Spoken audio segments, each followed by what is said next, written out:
The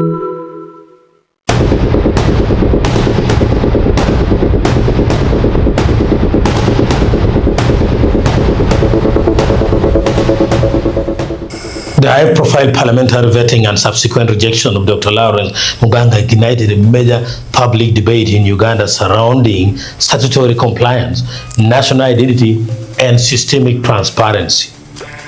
While the initial discourse was fueled by immediate reactions on social media, looking closely at the strict legal frameworks of both Uganda and Canada reveals structural regulations governing state appointments.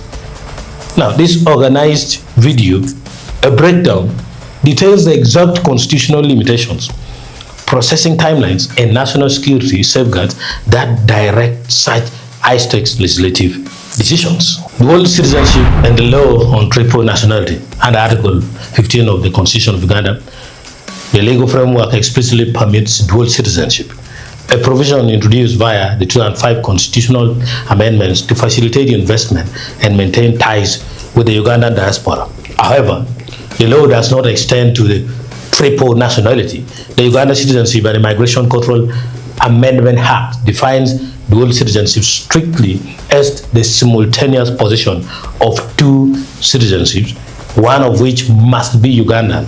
Consequently, possessing 3 or more passports is an outright statutory violation. When we look at restrictions on offices of state, while dual citizenship is permissible for ordinary citizens, the 1995 Constitution of Uganda imposes uncompromising boundaries when it comes to top-tier government leadership.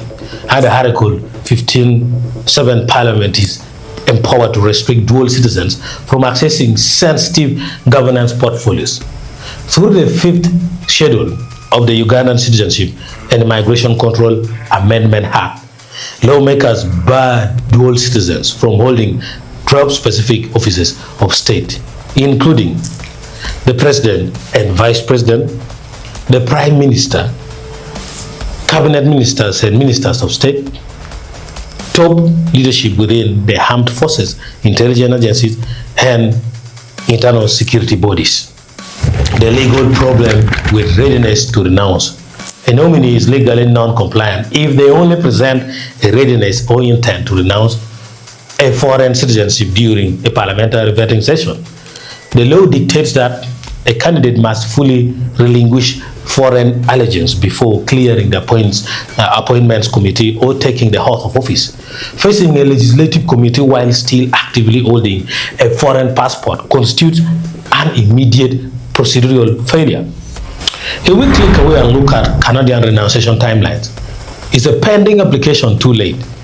Now, for any individual attempting to relinquish Canadian nationality to serve in a restricted Ugandan office, Canadian law mandates a formal legal process under subsection 9(1) of the Citizenship Act. The process: an applicant must submit an official application to renounce Canadian citizenship form CIT 0302, provide proof of another citizenship to avoid statelessness, and permanently reside outside of Canada. Now, the timeline: the official processing window for a Canadian citizenship renunciation application sets a roughly 6 to 7 months. Now, the legal status: sending a letter of intent or having an application in progress does not alter a person's legal status. Until Canada explicitly issues an official certificate of renunciation, the individual remains a Canadian citizen. Therefore, an applicant with a pending file is legally too late to pass immediate vetting requirements because it is 6 or 7 months for you to receive the reply. And this is the blow. Dr. Muganga is already too late if the committees are to follow the respected constitution of the Republic of Uganda.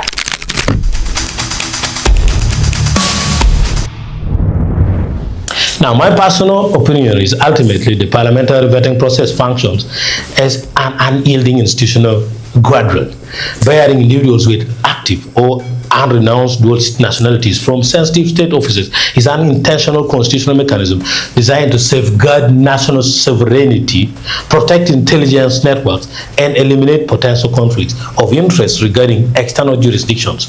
When a legislative committee rejects a candidate over incomplete paperwork or undeclared foreign status, it is executing standard statutory gatekeeping to prevent a direct constitutional breach, which could lead to undermining the sovereignty of the Republic of Uganda. Thank you.